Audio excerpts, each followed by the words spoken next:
ఏపీలో smart ration కార్డుల పంపిణీని ప్రారంభించారు. విజయవాడలో మంత్రి నాదెండ్ల మనోహర్ కార్డులను లబ్ధిదారులకు అందజేశారు. ఈ సందర్భంగా ఆయన మాట్లాడుతూ చౌక బియ్యం దుర్వినియోగం కాకుండా పకడ్బందీ చర్యలు తీసుకుంటున్నట్లు తెలిపారు.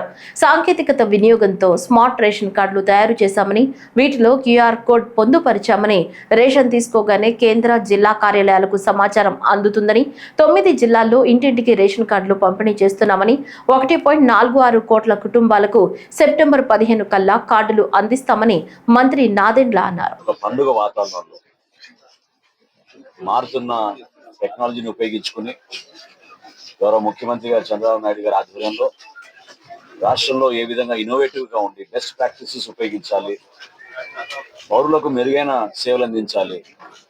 ప్రత్యేకంగా పౌర సరఫరాల శాఖ నుంచి మేము కొత్త సర్వీసెస్ వాట్సాప్ కానివ్వండి, యాప్స్ కానివ్వండి, టెక్నాలజీని కానివ్వండి, మా దగ్గర ఉన్న సర్వర్స్ ని కూడా ఆధునీకరణ చేసుకుంటూ ఎక్కడ లోటుపాట్లు ఉన్నాయో సరి చేసుకుంటూ ఫేర్ ప్రైస్ షాపుల ద్వారా ఆ వ్యవస్థని ప్రక్షాళన చేసుకుంటూ గౌరవ శాసనసభ్యులు రామ్మోహన్ రావు గారు ఎప్పటి నుంచో ఇక్కడ జరుగుతున్న అవకతవకల పైన, పీడిఎస్ డిస్ట్రిబ్యూషన్ లో ఎండియు వ్యాన్లు వాళ్ళు చేస్తున్న దుష్ప్రచారం పైన అనేక సందర్భాల్లో లేవనెత్తారు.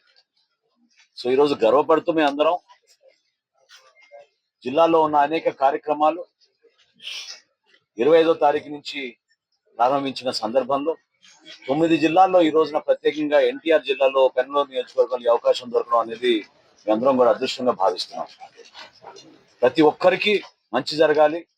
ఈ స్మార్ట్ రైస్ కార్డుల ద్వారా అందులో క్యూఆర్ కోడ్ పొందుపరిచాం కాబట్టి ఆ టెక్నాలజీ ద్వారా అనుక్షణం ఎప్పుడైతే ఒక ట్రాన్సాక్షన్ జరుగుతుందో లబ్ధిదారులు ఎవరైతే వెళ్ళి ఆ షాపుల దగ్గర సరుకులు తీసుకుంటారో ఇమీడియట్ గా కలెక్టర్ గారికి, జాయింట్ కలెక్టర్ గారికి, మాకు కేంద్ర కార్యాలయంలో కూడా ఆ సమాచారం అందే విధంగా ఆ టెక్నాలజీని ఉపయోగించుకుంటున్నారు.